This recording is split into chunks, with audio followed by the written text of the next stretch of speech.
Hey everyone, and welcome to The Explainer. Today we're going to dive right into the ultimate learning blueprint for 2026. Because let's be real, if you're anything like me, you are probably feeling the crush of modern information overload. Whether you're a student, a working professional, or just someone trying to learn a new skill, the old study strategies from a decade ago, they are completely crumbling under the sheer weight of the digital age. But what if the problem isn't that you aren't trying hard enough? What if, actually, your systems are just broken? Well, today, we're going to fix that. All right, let's jump right into the deep end. 34 gigabytes. That is the staggering amount of information the average person consumes every single day. To put that crazy number into perspective for you, that's the equivalent of about 105,000 words hitting your eyes and ears during your waking hours alone. We are constantly, literally constantly, flooded with podcasts, articles, meeting notes, and lectures. It is like trying to drink from a fire hose. But here is the genuinely terrifying part. Because of something cognitive scientists call the Ebbinghaus forgetting curve, we lose roughly 50% of that new information within a single hour. 1 hour. Half of it, just gone. Poof. And if we don't do anything with it, up to 70% vanishes completely within 24 hours. So we're consuming more content than any humans in history, but we're retaining almost none of it. Now, don't beat yourself up, because the reason this happens is actually pretty simple. Your biological brain is built for generating ideas, not for storing them. Your short-term memory can really only hold on to about 7 items for, say, 20 seconds at a time. We fail to retain all this stuff because we're treating our biological brains like filing cabinets. And honestly, they are absolutely terrible at that job. What we desperately need is an external system to hold all that knowledge for us. Think about it like this. You know how 80% of New Year's resolutions, especially the ones to study more or be more productive, completely fail by February? Why does that happen? It's because modern students and workers are relying purely on fleeting willpower instead of scalable systems. We sit down with these vague, ambitious intentions, grit our teeth, and just try to force ourselves to focus. And let's be honest, grit alone is absolutely powerless against the modern environment. If you get a simple phone interruption, maybe a meme drops in the group chat, or you just get that sudden itch to doom scroll, do you know how long it takes to actually get your deep focus back? Over 23 minutes. 23 minutes and 15 seconds to be exact. So you can easily see why trying to brute force your way through learning simply doesn't scale anymore. So what's the fix? Well, this brings us to our first major solution, the second brain. This is a concept coined by productivity expert Tiago Forte, and I've got to say, it completely blew my mind when I first read about it. Think of it as basically an external hard drive for your mind. It's a highly trusted digital system that captures, organizes, and retrieves your knowledge so your actual brain can focus on what it does best: thinking, creating, and connecting the dots. It frees up so much cognitive bandwidth. Finding the right tool to build this second brain is your very first step. Looking at the 2026 app landscape, you've got some amazing options, and you should pick based entirely on how you naturally think. Like a freeform canvas? Traditional apps like OneNote or Google Keep are fantastic for quick captures. Prefer connecting ideas like a giant puzzle? Deep knowledge systems like Notion or Obsidian use these awesome linked graphs. Or maybe you're super visual, in which case apps like GoodNotes turn your tablet into a searchable sketchpad. Remember, the specific tool matters way less than the system you build inside of it. Okay, so how do we actually run this thing day to day? Enter Tiago Forte's code framework. This is basically the operating system for your digital brain, moving information through its whole life cycle. First, you capture only the stuff that really resonates. Second, you organize it so it's instantly easy to find. Third, you distill it down to its core essence. And fourth, you express it, meaning you actually use that knowledge to create an output, like an essay, a pitch, or a creative project. Let's actually zoom in on that distill step for a second, because this is an absolute game changer. Instead of dumping some massive article into your notes where it will just sit there and die, you use a massive time saver called progressive summarization. You basically layer it. Layer 1 is saving the full text. Layer 2, you bold the really important passages.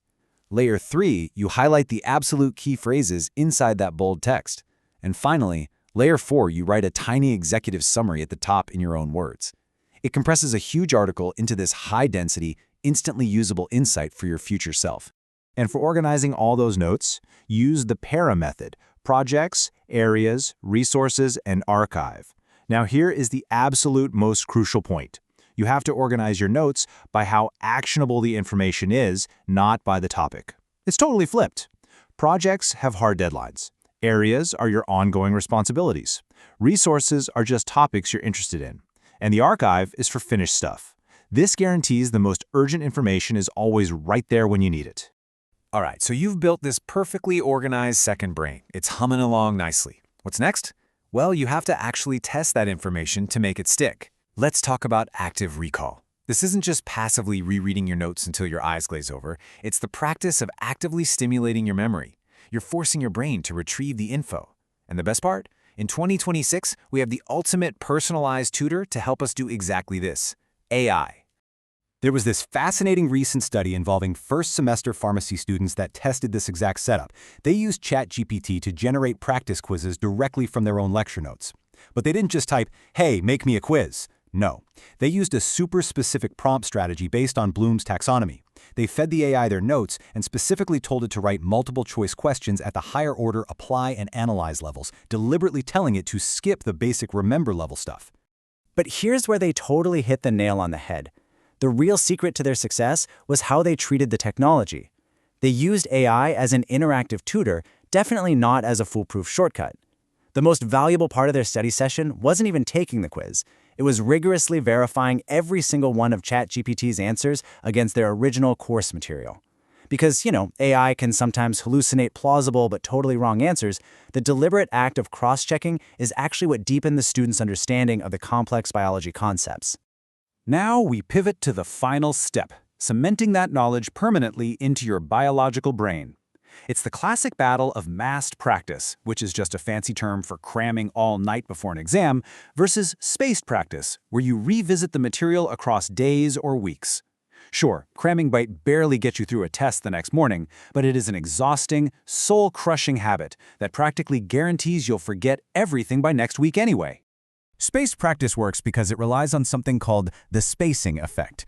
And this is kind of wild. It was actually first identified way back in 1885 by a guy named Hermann Ebbinghaus. Yep, the exact same guy who discovered the forgetting curve we talked about earlier. There's a wonderful irony in the fact that the absolute ultimate science-backed learning strategy for 2026 is over 140 years old. Spreading your studying out over time just guarantees vastly superior long-term retention. Period. So why exactly does this work so well? Well, cognitive science gives us a few solid answers. First, there's study phase retrieval theory, which means every time you revisit a topic in a new context, you encode new mental cues. But my personal favorite is the retrieval effort hypothesis. Basically, because some time has passed between your study sessions, your brain has slightly forgotten the material. Forcing your brain to sweat a little bit to retrieve that fading memory creates a significantly deeper, stronger memory trace. Let's bring all this science back down to earth, to your daily habits. It's time for a harsh reality check from the research. And hey, I say this with total empathy because I am definitely guilty of this too. We drastically overestimate how much time we actually spend studying effectively, like usually by 30 to 50%. You might sit at your desk for 3 whole hours, but between checking texts, daydreaming, and just passively highlighting words, your actual deep, effective study time is a fraction of that. And that right there is why quality will always beat quantity.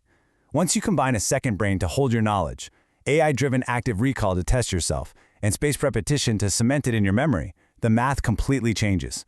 4 highly focused, system-backed hours will absolutely obliterate 8 distracted, willpower-driven hours. You achieve way more, and honestly, the best part, you actually get your free time back to do the things you love. So, as we wrap up, I want to leave you with this provocative thought to chew on.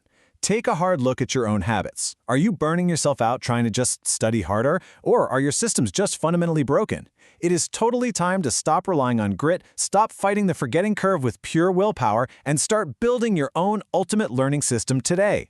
Thanks so much for joining me on this explainer, and I'll catch you in the next one.